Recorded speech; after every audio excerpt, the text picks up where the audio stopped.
Это канал «Бизнес без границ». Сегодня мы узнаем про бриллиантовый бизнес в Объединенных Арабских Эмиратах.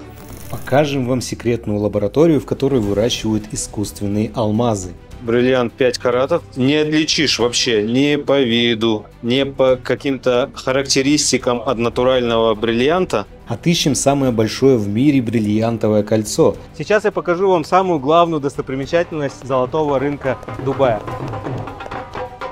Узнаем все тайны ювелирного бизнеса. А я чувствую себя диджеем. Сейчас буду играть на алмазной музыке. И попытаемся разобраться, как мошенники обманывают наивных покупателей. Бывали такие ситуации, когда людям выдавали лабораторные за натуральные и зарабатывали вот на них такие колоссальные деньги.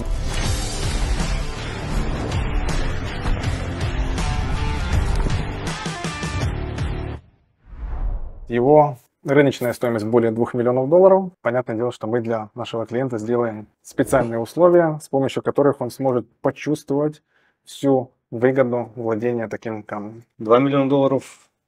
Нормальный такой прайс. Да, но здесь вот тоже наглядный пример того, насколько бриллиант концентрирует в себе ценности. Представить там, да, себе $2 миллиона, там кэша много, квартира, ну вообще не двигается, золото тоже не транспортабельно. И вот такое вот колечко, которое супруга может переместить с любой точки мира. Надел на палец вперед. Родион не сразу нашел себя в ювелирном бизнесе. Предшествовала спортивная карьера, работа барменом, десятки микробизнесов, девелопмент, IT, криптофонд, юриспруденция и еще множество проб и ошибок. А с драгоценностями как-то сложилось. Помимо изделий из натуральных камней, в шоуруме его компании есть украшения с использованием лабораторных, искусственно выращенных бриллиантов. Тренд последних лет индустрии. Можете сказать, с чего начиналось? Я знаю, вот, что вы начинали с $2000, да, всего? Да, $2000. Как это было? Ну, как было, да. То есть я познакомился со своей супругой, и она меня привела в мир ритейла, скажем так. То есть мы начали заниматься там торговлей различных товаров, и, соответственно, как бы появился контакт, который предложил мне купить несколько бриллиантов. Непонятный абсолютно рынок, никогда в жизни я не видел бриллиантов до этого, не понимал, что это такое. Соответственно, решили попробовать с чего-то такого маленького, и вложили $2000, купили 2 бриллианта по 0,4 карата. Я помню, мы тогда сидели с женой, что это просто что-то такое невероятное, эти серьги там, она их носила, там, ну, восхищалась, да. И потом мы их продали, пощупали рынок, я начал разбираться в этом деле и понял, что в Украине на тот момент преобладал, скажем так, масс-маркет с постсоветским таким душком. Как бы, то есть было два направления, скажем так. Либо топовые бренды, Граф, Harry Winston, Cartier, Tiffany, либо общий такой масс-сегмент, в котором очень сильно хромало качество украшений, очень сильно хромало качество самих бриллиантов. И, в принципе, идеология самого бизнеса, она довольно примитивная, просто сконцентрирована на красоте, на эстетике. Я взглянул на этот бизнес с другой стороны, как мужчина, со стороны, скажем так, фактов и интересных различных моментов, которые говорят нам о том, что бриллиант — это один из самых древних способов сохранения и приумножения капитала. И вот эту идеологию мы взяли за основу нашей компании и начали развивать. Красота доступного ценового сегмента в Дубае также есть. Ее можно найти на золотом рынке, расположенном в районе Дейра. Около 400 торговых точек с витринами нетипичных произведений ювелирной мысли. Здесь можно найти пряжку с ремнем отца, особо почитаемых животных, миниатюрные гонги и женское бюстье размера A. Ну все, я выбрал топ самых красивых украшений золотого рынка Дубая. Кольчуга мужская, кольчуга женская. В путеводителях пишут, что здесь на постоянной продаже находится порядка 10 тонн золота. Можете сами оценить, правда или красивая цифра для туристов. Но нас интересуют камни. Это бриллианты. Это как бы бриллианты. Это не бриллианты, но выглядят как бриллианты. Но есть места, в которых бриллианты — это бриллианты, хоть и искусственные. Здесь снимать нельзя, это не для съемки. Здесь снимать нельзя? Здесь нет. Здесь самое интересное происходит, но снимать нельзя. Если сравнивать с процессом приготовления, это наши ингредиенты, небольшие пластины или семена. Вам нужно их вырастить, очистить и обработать. Подобные лаборатории – это многомиллионный бизнес, поэтому инвесторы чутко следят за тем, чтобы все сохранялось в строжайшем секрете. Вот с такого специального сырья на ощупь похоже как будто бы на стекло, но это не стекло. Получается прекрасные бриллианты. Вы берете это и помещаете в этот аппарат. Мы его называем реактор. Это печь по производству алмазов. Надо домой такую поставить. В природе необходимо несколько миллионов лет, чтобы произвести алмаз в расплавленной породе мантии Земли. Давление и температура – основные факторы, которые позволяют преобразовывать углерод в минерал. Эти специальные установки способны генерировать и поддерживать с высокой точностью заданную температуру и давление. В натуральных условиях мы растим при большом давлении и большой температуре. Здесь мы растим при маленьком давлении, но при большой температуре. Это абсолютно искусственный, абсолютно изобретенный человечеством метод. И он позволяет растить более качественные алмазы. То есть это не то, чтобы у нас происходят те же самые процессы, только быстрее. Все Абсолютно другие. А у алмаза есть место, где он растет натурально. Это при очень высоком давлении, очень высокой температуре. Так он появляется в центре Земли. Здесь же что мы делаем? Мы, по сути, мы растим все виды углерода одновременно. Но из-за того, что плазма очень агрессивная, при огромной температуре, все, кроме алмаза, тут же уничтожается. То есть, по сути, этот метод не должен существовать. Но из-за того, что мы уничтожаем все, что нам не нужно, остается только то, что нам нужно. Малейшее нарушение процесса, и алмаз не вырастет. Лабораторные бриллианты были созданы и придуманы для того, чтобы их использовали в промышленности, в медицине, в других различных применениях. Но технологии не стоят на месте, они развиваются. И буквально в последние несколько лет научились делать ювелирное качество этих лабораторных бриллиантов. Соответственно, эти камни начали попадать уже на рынок сбыта и искать своих конечных потребителей. Когда рынок получает предложение с абсолютно идентичным минералом по всем химическим, физическим и оптическим свойствам по гораздо низшей цене, соответственно, потребитель будет обращать на это внимание. И сейчас произошла такая история, что рынок натуральных бриллиантов, тех, которые имеют какой-то визуальный дефект, либо по цвету, либо по чистоте, то, что в масс-маркете, в масс-сегменте используется, он сейчас начал переживать, скажем так, не лучшие времена, и каждую пятницу обновляется биржевый прайс, и эти камни идут вниз, то есть они теряют свои ценности. Они, в принципе, не могли выступать инвестиционным инструментом, потому что инвестиционная привлекательность имеет только те камни, которые идеальные по цвету, по чистоте, по всем своим параметрам. Самые редкие, они составляют около 2%. А масс-маркет камни, это было просто как эстетическое удовольствие, их использовали в украшениях. Но сейчас пришла такая альтернатива, как лабораторные бриллианты, и, соответственно, они отвоевывают часть рынка именно у этой категории камней. То есть они не могут конкурировать с топовыми натуральными бриллиантами, они конкурируют только вот с этими масс-маркет камнями. Сколько натуральные камни плохого качества теряют в процентах в неделю примерно? Сейчас просто очень агрессивно заходят на рынок лабораторные бриллианты, соответственно, падение одну неделю 3%, другую неделю 5%. Существенно.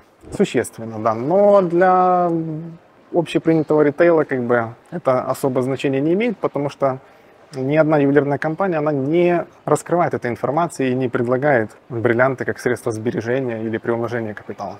То есть сейчас уже в ближайшем будущем или, возможно, уже в настоящем можно где-то здесь в Дубае на рынке золотом, в Дейри или в каком-то из молов купить украшения с искусственным бриллиантом, правильно? Да, это можно сделать. По словам Родиона, на рынке в Дейри можно найти искусственные камни, которые выращиваются в Индии. Эти бриллианты обладают серьезным дефектом, коричневатым оттенком, который заметит лишь профессионал. Но это совершенно не значит, что здесь нельзя отыскать что-то интересное. В номинации «Лучшее изделие золотого рынка Дубая» побеждает золотое платье ручной работы. Сейчас мы зайдем и узнаем, сколько оно стоит. Сколько стоит золотое платье? 3 миллиона дирхамов? Это приблизительно 800 тысяч долларов, да? В общем, золотое платьишко за 800 тысяч долларов ручной работы. Medium size, не всем подойдет. Цены здесь не регулируются, то есть торг не только уместен, но также приветствуется. Возможно, попробуем что-нибудь купить. Мне нравится вот это, потому что оно большое, но оно недостаточно белое. Может, другое получше? 1 карат. Сколько стоит? Выглядит очень красиво. 1 карат бриллианта. Сейчас мы узнаем, насколько этот бриллиант качественный. Это будет стоить 21 тысячу дирхамов. 21 тысяча дирхамов. Это примерно 7 тысяч долларов, да? Нет, это 5750 долларов. Это примерно 5750 долларов. А где это производилось? Они сделаны в Дубае. Хорошо, давайте поговорим о скидке. Какая последняя цена? Потому что я знаю, что вы можете дать мне хорошую скидку. Я могу сделать 4800. Ого, 1000 долларов скидка. А что насчет сертификата? Он у вас есть? Это бриллиант в 1 карат. Сертификат я вам предоставлю, натуральный камень. Это последняя цена? Лучшая цена, для этого качества точно лучшая цена. Вы знаете про искусственные бриллианты? Я знаю, но у нас их нет. Только натуральные камни. Искусственные бриллианты — это плохо? Да, что угодно искусственное хуже натурального. Про что бы речь ни шла. Цветные драгоценные камни, они тоже могут выступать в качестве финансового инструмента, если это редкие экземпляры. К примеру, если мы говорим про изумруды, это колумбийские. И очень ценятся изумруды из шахты Музо, которая давно уже закрылась, и, соответственно, за ними все охотятся. И когда они встречаются, это такая большая редкость. Либо бирманские рубины, которые обладают наивысшим качеством, или цейлонские или кашмирские сапфиры. Могу показать. Этот экземпляр слева — это колумбийский изумруд, No oil, то есть в чем его особенность? 95% всех изумрудов, которые добываются, они имеют очень много внутренних микротрещин. Соответственно, для того, чтобы он выглядел более привлекательно, их промасливают. То есть идет такая специальная процедура. Этот изумруд был найден настолько идеальным, что ему не понадобилась эта процедура. Соответственно, он не только привлекательный своим месторождением, а еще и своим качеством. Ну, выглядит очень красиво. Ну, вот тут как будто бы потемнее, да? Чем... Да, цвета отличаются, то есть очень много есть разных оттенков, там, от просто зеленого до vivid green, до насыщенного. Такая же классификация, как и в фантазийных бриллиантах. Вот по центру это бирманский рубин тоже. Если вы в сертификате встретили месторождение Бирма, то 100% вы уже его продадите, это кольцо, потом, потому что эти камни очень ценятся за свое качество и, опять-таки, за свою редкость. И вот этот сапфир тоже это очень редкий, интересный вариант с цветом Royal Blue. Самый дорогой, насыщенный, красивый цвет для сапфира. Выглядит, конечно, все очень красиво. А какая общая стоимость у вас всего вот этого богатства здесь? Общая стоимость порядка 3 где-то. 3 миллионов. Да. Вот такие, кстати, бриллианты мы дарим разным публичным персонам. Это 0,3 карата D-Flawless. И подписываем, что хотим, чтобы этот бриллиант стал первым в вашей инвестиционной коллекции. Супер. Это просто бриллиант, который хранится в такой коробочке, да? Да.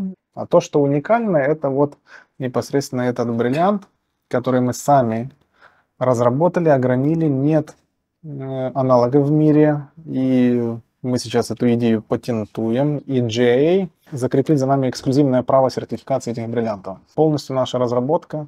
Месяца 3, наверное, мы первый камень такой делали, потом уже процесс пошел немножко быстрее. Это натуральный, да, камень? Нет, это лабораторный. Да. Так как потери здесь составляют порядка 85-90% веса, изготавливать такие бриллианты из натурального сырья как бы очень нецелесообразно, скажем так. Выращенные алмазы неювелирного качества могут быть использованы во многих отраслях, к примеру, в медицине, ракетостроении, микроэлектронике, производстве специальной оптики. Здесь вы видите семена, которые мы только начали выращивать. Стадии роста разные. Вот у этих всего 68 часов. Этот на первой стадии, а тот был на второй. Там гораздо больше. Приблизительно 300 часов. А у этого 68 часов. Чтобы отполировать 1 карат, необходимо, как правило, 24 дня. У каждого производителя своя технология, свой рецепт. Мы пошли по пути качества, поэтому нам нужно больше времени, чтобы убедиться, что кристалл внутри идеален. Важно убедиться, что алмаз растет правильно, без излишка поликристаллов вокруг или внутри. Потому что поликристаллы, по сути, это примесь. С ними алмаз уже не будет чистым целостным кристаллом и получит черный оттенок. Поэтому, если мы хотим, чтобы наши драгоценные камни были высшего качества, то примесей нужно избегать. Поэтому у нас есть инженеры, которые каждый день следят за процессом. Я, например, хочу сразу закрыть две потребности. Купить классное, красивое украшение и одновременно проинвестировать в драгоценный камень, в бриллиант. В чем там различие? Да, для того, чтобы клиент почувствовал финансовую выгоду от владения бриллиантом, ему необходимо обратить внимание на конкретную категорию бриллиантов. То есть самые редкие камни, которые составляют порядка 2% от всего оборота бриллиантов в мире, это топовые характеристики по цвету и чистоте D-Flawless, которые должны соответствовать еще некоторым критериям по уровню огранки, симметрии полировки, флуоресценции. Все должно быть идеально в этом бриллианте. И обязательно он должен быть сертифицирован GA-лабораторией. Другие камни, они могут выступать как элемент сохранения, но как приумножение, увы, уже не смогут. Существует несколько видов сертифицированных таблиц, по которым ведется оценка параметров бриллианта. Наиболее известная таблица Мартина Рапопорта. Прескурант издается в двух версиях, одна из которых ориентирована на круглые бриллианты, другая на фантазийный. Летом 2023 года произошло нечто очень странное для традиционного рынка. То есть произошел бум лабораторных бриллиантов, который повлиял вот непосредственно этот ежегодный рост цен на бриллианты. То есть на стоимости редких бриллиантов также Это отразилось? коснулось, да, абсолютно всего рынка, и топовые инвестиционные камни, они пока что замерли в ожидании того, что будет дальше. А бриллианты, которые пользуются в масс-сегменте, там средние, ниже средних характеристик, которые имеют какие-то дефекты по цвету или чистоте, они каждую пятницу дешевеют. Насколько примерно они падают? Бывали случаи, когда и по 2, и по 3% они падали, да, но где будет это дно, как бы никто не знает. Но здесь момент, что камни, натуральные бриллианты, которые имеют видимый дефект, они в принципе потеряли свою целесообразность, потому что они не могут выступать как финансовый инструмент, то есть они не сохранят и не приумножат вам средства. Они выглядят не очень, потому что либо желтоватый оттенок, либо что-то видно там по чистоте. И они дорогие. И здесь есть такая альтернатива, как лабораторные бриллианты, которые также не являются финансовым инструментом, не сохраняют ваш капитал, но они могут быть гораздо крупнее, выглядят идеально и стоят в разы дешевле. Плохой Да, натуральный да. и хороший лабораторный. Вот разница в цене какая? Ну, к примеру, смотрите, плохой... Или одинаково стоит? Да, нет, все равно будет выгоднее купить лабораторный, да. Берем 5 карат, JSI-1, то есть его средний, цена по Рапопорту его $97 тысяч. Угу. То есть мы его вам можем продать, но мы не будем этого делать, потому что это невыгодно. Угу. Невыгодно для вас, а не для нас. Ну, да. Мы его там продадим, к примеру, там минус 20% от Рапопорта уже в кольце. Ну, возьмем $70 тысяч. Угу. Потолок. И берем тот лабораторный бриллиант, который вы можете купить здесь и сейчас у нас. Вот где-то вот так вот будет. 26 Там тысяч. 70, здесь 26. Это... Да, то есть это все равно дешевле. Ну да, да. То есть все равно в разы дешевле. Просто так алмаз расти не хочет, это сложно. Видите зеленоватое? Это плазма. Плазма — это что-то между газообразным и твердым состояниями. Это четвертое состояние материи. Из плазмы создается алмаз. Во Вселенной из нее созданы звезды и планеты. Все элементы идут от плазмы. Так что, по сути, у нас тут маленькая Вселенная. Здесь у нас на разных этапах работает 13 таких машин. Вот тут гораздо больше, видите? Здесь вы видите алмаз покрупнее. Сколько на него ушло? На это 293 часа, так что нельзя допускать никаких изменений условий в процессе. Этот не очень, но остальные идеальные. 7 здесь. Вот тут хороший кристалл. А вокруг то, что мы называем поликристаллами. Они как корка. Слушайте, ну, обычному потребителю, который вообще как бы вот в этой специфике не разбирается, очень легко натолкнуться на мошенников, да, которые продадут за 300, там, ну, не знаю, 200 тысяч долларов, а по факту он будет стоить 20-15, да? Как вот с этим быть? Лет 20 назад так и делали. Ага. Да, многие из игроков ювелирного рынка, то есть они продавали лабораторные бриллианты под видом натуральных, потому что не было такого строгого контроля и не было еще вот такой обязательной сертификации, которая сейчас имеется. И сейчас на каждом бриллианте, на рундисте, на ребре его должен быть выбит номер и должно быть указано, что это лабораторно выращенный камень. Раньше, да, бывали такие ситуации, когда людям выдавали лабораторный за натуральный и зарабатывали вот на них такие колоссальные деньги. Но на сегодняшний день это практически невозможно. если вы вменяемый человек, потому что вряд ли вы будете покупать, условно говоря, дорогой бриллиант. 20-30 тысяч долларов это тоже не маленькие деньги. У человека с рук, без документов, без ничего, правильно? То есть вы наверняка пойдете куда-то либо к биржевому представителю, либо в ювелирный салон какой-то, и там будете... Конечно, могут обмануть ювелирный салон, к примеру. Да, для того, чтобы не было обмана, вы должны проверять сертификат всегда. Да. Если нет сертификата, значит, что-то здесь не так. Потому что продавать без сертификата означает занижать себестоимость камня. Ни один бизнесмен не будет занижать себестоимость. Камень, который имеет GIA сертификат, он всегда дороже всех других, потому что GIA это лидер, в принципе, по оценке бриллиантов, лаборатория, которая задала стандарт, и на нее равняется весь мир сейчас. Начало процесса очень важно. Важно не допустить перепада температур. Закрепить семена на пластине очень сложно, потому что плазма похожа на шар. У тебя в центре больше тепла, чем по краям. Так что все эти аппараты стараются компенсировать разницу температур в центре и по краям. И затем в процессе роста кристалл стремится к источнику тепла. Поэтому нам нужно опускаться вниз. То есть, когда мы растем на 1 миллиметр, нужно опуститься вниз на 1 миллиметр, то есть на микрон. Так что суть в том, что газ должен идти определенным образом с разной смесью. И вы меняете смесь, меняете скорость и все остальное, основываясь на том, что видите внутри. У нас работают специалисты из Индии. Они все приехали из одного города. 90% алмазов шлифуются в Индии, в городе под названием Сурат. Первый алмаз был найден в Индии 3000 лет назад. Так что у них давняя история с алмазами. И они являются главным центром шлифовки алмазов уже примерно 50-60 лет. Итак, здесь все начинается с Анила. Анил — руководитель отдела резкой шлифовки, и он очень опытен с тем, что мы называем строгальным станком. Когда у вас есть грубый материал, вам нужно понять, что вы будете с ним делать. Можем ли мы увидеть грубый материал? Где-нибудь есть семя? Вот что выходит из машины. Семена становятся такими. С черным лучше видно разницу. Вокруг у нас будет поликристалл, который мы удаляем лазером. Это называется коринг. Затем Анил берет его и кладет в строгальный станок. Кладет кристалл внутрь.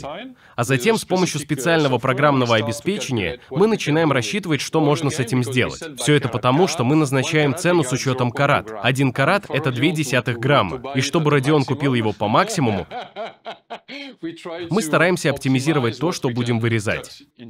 Все продается на вес, в каратах. Например, из того камня, над которым он работает сейчас, можно сделать бриллиант огранки изумруд весом 2,7 карата, или, возможно, радиант. Получается, урожай составил 44,8. Это значит, что мы используем 44,8% грубого материала для создания готового бриллианта. По структуре это точно такой же алмаз, который можно встретить в природных условиях, который там производился миллиард лет, сотни миллионов лет. А здесь это занимает примерно 1 месяц. Затем вы идете к лазеру. Тут у нас специальный лазер. Здесь мы режем семена, но это то же самое. Тут происходит то, что мы называем блокировкой. Мы как бы предварительно режем алмаз. То есть с помощью лазера мы помечаем на алмазе то, что будем с ним делать, что будем срезать. Большую часть алмаза мы удаляем именно лазером. Бриллиант 5 каратов. Не отличишь вообще ни по виду, ни по каким-то характеристикам от натурального бриллианта, но он не натуральный. И отличает его, как нам рассказал Родион, только сертификат, где можно увидеть, натуральный это бриллиант или бриллиант, выращенный в искусственной среде, в лаборатории. Ну, теперь я знаю, как сэкономить на покупке бриллиантов. Дубайский мультитоварный центр, или сокращенно DMCC, был открыт в 2002 году, а спустя 2 года здесь была создана Дубайская алмазная биржа. Еще в начале нулевых Дубай не являлся ни производителем бриллиантов, ни известным центром сбыта. И вот спустя 20 с небольшим лет Дубай по праву стал основным алмазным центром мира. Почему так получилось? Дубай находится в центре пересечения транспортных маршрутов. Неподалеку Африка, Индия также рядом. Прямые авиасообщения с Америкой, Европой, Россией. Это первое. Второе. Введен механизм обратного начисления НДС. Его применили к отрасли торговли бриллиантами, алмазами, драгоценными камнями и золотом. Без этого решения не было бы здесь ни алмазной, ни золотой отрасли. Проще говоря, это нулевая ставка на НДС, на налог на добавленную стоимость. Третье – это развитие торговой сферы и развитие инфраструктуры для жизни и бизнеса. Дубай стал все больше внимания привлекать у международных инвесторов, предпринимателей и просто людей, которые хотят приехать и жить в этом Эмирате. Дубай развивает алмазную промышленность, используя свою близость к Африке и России, где добывается огромное количество алмазов, а также к Индии, где ограняется 90% всех мировых запасов алмазов. Торговля бриллиантами в Дубае выросла на 52,5%, при этом валовый объем торгов составил 6,7 миллиардов долларов США. А общая стоимость необработанных алмазов, которые были проданы в первой половине 2022 года, составила 13 миллиардов долларов. В основном мы работали с алмазной биржей Израиля раньше, но Дубай там за последние 5 лет просто сделал невероятные скачки в развитии и создали уникальный торговый хаб, вот DMCC Free Zone, где открыли собственную алмазную биржу, которая начала тоже завоевывать определенные рынки. Постепенно начали работать с Дубаем еще до момента открытия здесь офиса. И где-то через года 3 сотрудничества уже с алмазной биржей Дубая, с местными торговыми компаниями, мы приняли решение открыть здесь ювелирный шоурум. И мы его открыли именно в сердце алмазной индустрии, в Алмаз Тауэре. И тем самым приоткрываем занавес всего рынка. То есть здесь в основном так не принято делать. Здесь ритейл, B2C маркет, сегмент и B2B, он очень сильно разделен. Когда мы залезли в B2B и заводим сюда клиентов из другой сферы для того, чтобы они почувствовали эту выгоду, потому что кроме как здесь, этого, мне кажется, сделать практически нигде нереально. У вас получается микс такой B2B с B2C, правильно? То есть я могу прийти как прямой потребитель, конечно, как потенциальный, клиент, и купить просто, вот здесь шоурум. Свою сеть ритейл-бутиков мы пока разрабатываем. Будем начинать однозначно с Дубая, потому что здесь очень большой потенциал, скажем так, лакшери-индустрии. Ну и, соответственно, дальше уже будем двигаться по арабскому континенту и Европе, возможно, Америку тоже. Возвращаясь к вопросу по выбору юрисдикции для масштабирования, вы Эмираты сравнивали с какими-то другими странами или вот за счет сложившейся практики взаимоотношения перешли сюда? В первую очередь, наверное, взаимоотношения повлияли на то, что мы приняли это решение, но такой приятнейший бонус оказался в виде нулевой процентной ставки на мир и 5% ставки по Дубаю. То есть, наверное, как и любому выходцу из постсоветских стран, это очень приятно, потому что в наших странах мы вынуждены каким-то образом оптимизировать определенные затраты, налоги и так далее. Здесь ты полностью сфокусирован на бизнесе и не думаешь о каких-то... Не платишь налоги и спишь спокойно. Платишь налоги, да, и спишь спокойно. То есть тут всего лишь... Налогов нет. Если по крайней частному мере, клиенту, да, 5% Да. заплатил, тоже это, я считаю, спишь спокойно, и ничего здесь сложного нету. Да. Я не понимаю компаний, которые пытаются еще эти 5% как-то оптимизировать. Да. По оценкам экспертов, рынок драгоценных камней и ювелирных украшений вырастет на 137 миллиардов долларов США в период с 22 по 27 годы, а среднегодовой темп роста составит 7,5%. Рынок процветает за счет растущего спроса на свадебные украшения, в особенности в таких странах, как Индия. В первой половине 2022 года через Эмираты было продано алмазов на сумму около 20 миллиардов долларов США, что превысило показатели предыдущего года на 25%. Есть торговые соглашения между всеми алмазными биржами мира. То есть израильская алмазная биржа, нью-йоркская, лондонская, Антверпен, Индия, Гонконг. Все они между собой имеют торговые соглашения и могут торговать внутри биржи между членами, между участниками биржи без налогов. Но если мы говорим о торговле какой-то сторонней компании, то здесь уже нужно смотреть на юрисдикцию конкретной страны. И, соответственно, Дубай вот это уникальное место, которое сделало 0%. Поэтому для B2B нет альтернативы абсолютно никакой. Если мы говорим про B2C маркет, то здесь нужно в первую очередь смотреть о концентрации денег, о платежеспособности населения. и от этого отталкиваться. Опять-таки, арабский континент на сегодняшний день, как по мне, там самый привлекательный регион. Дубай продает не на внутренний рынок, а на внешний, потому что в этом и смысл этой фризоны. Соответственно, каждая вторая компания, которая работает в нашем сегменте, они хотят иметь здесь либо бранч, либо там, материнскую компанию и отсюда вести свою торговлю. Поэтому фризона развивается, она уже 9 лет подряд лучше в мире признается, соответственно, будет только больше и больше становиться компаний, которые занимаются вот подобными вещами. Да. Обработка алмаза представляет собой процесс нанесения фацетов или граней. Они чувствуют алмаз. Слишком горячий, не слишком горячий. Поэтому они сами меняют давление, когда видят, что нужно это сделать. Это фантастика. Этот стол весит 400 килограммов, потому что нельзя, чтобы он вибрировал. Шлифовка происходит на таком диске с алмазным покрытием. Каждое действие заранее математически выверено. А я чувствую себя диджеем. Сейчас буду играть на алмазной музыке. А вот она самая игра. Чувствую. Не, ну в принципе нормальная профессия. Самое главное, не нервная. Вот так выглядит рабочее место огранщика бриллиантов. Большой круглый камень, который точит бриллианты, придает огранку. Такой вот прибор, который осматривает грани. А мы пойдем дальше. Сейчас я покажу вам главную достопримечательность золотого рынка Дубая. Наджмат Тайба или звезда Тайба. Самое большое кольцо, занесенное в книгу рекордов Гиннесса. Sorry. 64 килограмма, 70 сантиметров в диаметре. Самое большое золотое кольцо в мире.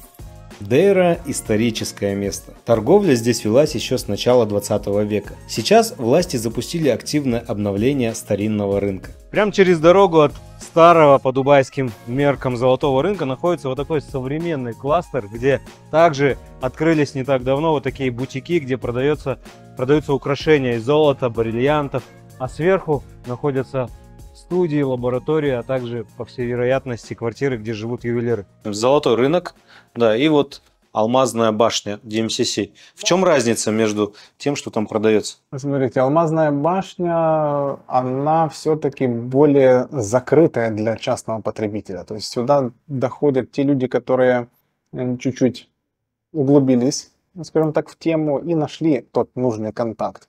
А общая масса, она, конечно, идет куда? В какие-то моллы или там вот рынки золотые, которые здесь давно еще были раскручены. Но это абсолютно разный сегмент.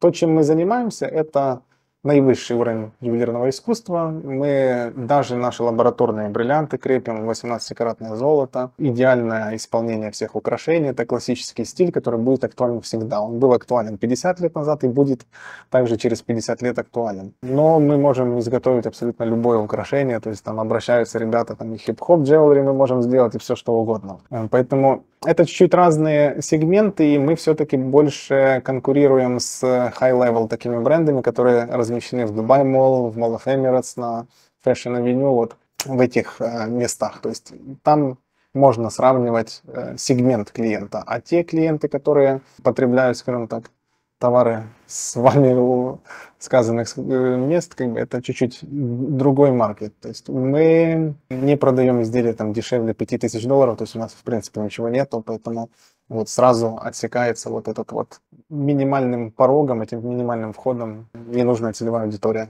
ненужная для нас. Возвращаясь к месту вашей локации, какие преимущества, кроме налогов, дает DMCC? Так как здесь мы имеем уникальные налоговые условия, они влияют на себестоимость. Себестоимость позволяет нам давать более выгодную цену для нашего клиента, и, соответственно, мы максимально реализовываем свою цель, свою миссию, чтобы наш клиент чувствовал выгоду от каждой покупки, будь то натуральные бриллианты, инвестиционные характеристики или лабораторный бриллиант в каком-то красивом украшении. То есть это позволяет чувствовать эту выгоду для нашего уже конечного потребителя. Ну и, конечно, со стороны регуляции, как бы, то есть я особо не страдаю, скажем так, здесь все довольно просто, прозрачно, понятно. Каждый год ты обновляешь лицензию, платишь.